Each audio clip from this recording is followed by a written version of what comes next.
Yes, sir. Thank you, Chair. My question has a number of parts.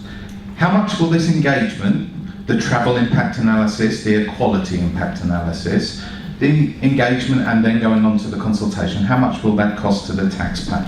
That's question number one, because that's on top of the 8 million or so that BSBP cost, and a figure of around 5 million that the Hospital Trust collectively have already spent on basically the same plan, dressed up in a different name.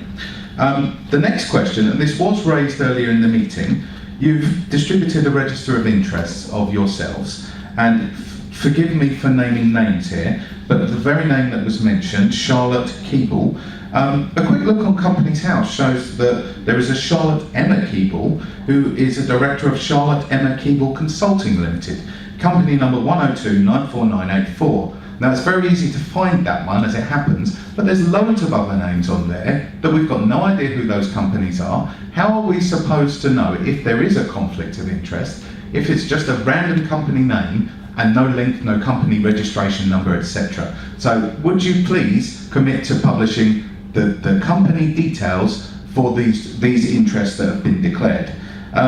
Dr. Andrew Murray and Dr. Sharp earlier said that as CCGs you don't think that doing nothing is appropriate. I would agree with you, and no one is suggesting that you should do nothing. What we are calling for is the preservation and maintenance of the services that we already benefit from. And actually, we have never been told any price or an estimate for what it would cost to put right what is apparently wrong at the existing premises. And that's a very important point that keeps getting overlooked. We have never said do nothing. We have never called for doing nothing.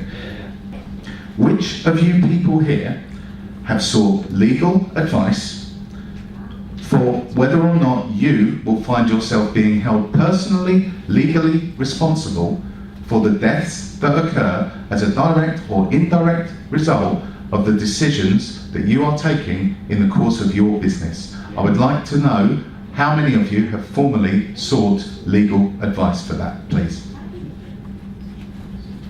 Thank you very much for your question there.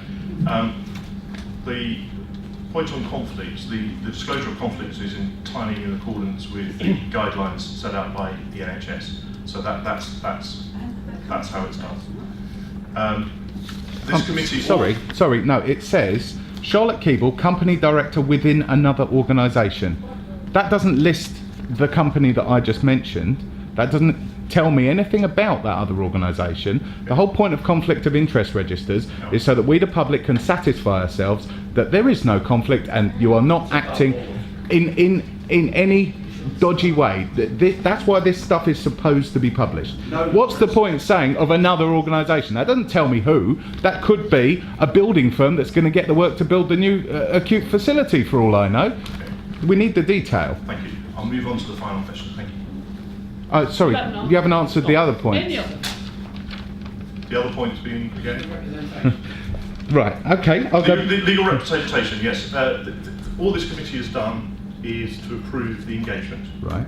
Okay, so that's so how many have sought legal advice as to whether or not you will... I don't know. Well, can you ask the committee? They're here now. No, that's the committee business is done. I'm not asking the committee that question. Can we have the next? Did you have another question? Yeah, the first question was the cost. So we're required under the public sector duty to do an equalities impact assessment. We commissioned Mark MacDonald to do the first stage of work. The cost of that work is disclosable, but only with consent.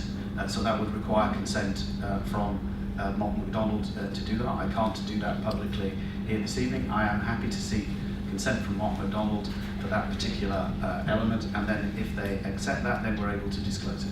But that is commercial and in confidence, and it's absolutely appropriate that we would seek their consent to do that.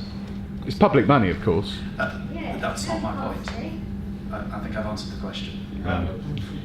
Because when the last time this happened, Chris Grayling, who was the Minister for Justice, advised everybody on the CCG, go home and take individual legal advice because you might be held liable for death. Chris Grayling said that at Epsom about 5 years ago. Check it out, folks. Take individual legal advice. That was Chris Grayling's advice. We're looking at the current date. Final question, sir.